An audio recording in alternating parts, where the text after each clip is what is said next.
మరి అని చెప్తా ఉన్నారు. అన్నా రాంబాబు గారు శాసనసభ్యునిగా గెలుపొందిన తర్వాత 250 రోజులు, సంవత్సరంకి 365 రోజులు, 250 రోజులు గిద్దలూరులో ఉంటేనే ఒప్పుకోండి, లేకుంటే ఒప్పుకోకండి. ఈ రాష్ట్రంలో ఉన్నటువంటి ఏ శాసనసభ్యుడు కూడా వాళ్ళ నియోజకవర్గాలలో 100 రోజులు కూడా ఉంటారు. అందరూ హైదరాబాదు, విజయవాడలో ఉంటారు. కానీ గౌరవ శాసనసభ్యులు అన్నా రాంబాబు గారు మాత్రం నియోజకవర్గ హెడ్ క్వార్టర్స్ లో 250 రోజులు సంవత్సరంలో ఉండడం జరుగుతూ ఉంది. మరి రాత్రి 11 వరకు ప్రతి ఒక్క కార్యకర్తను, ప్రతి ఒక్క నాయకులతో మాట్లాడింది.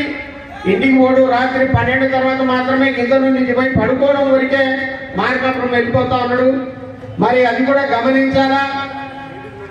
ఇంకొక విషయం కూడా నేను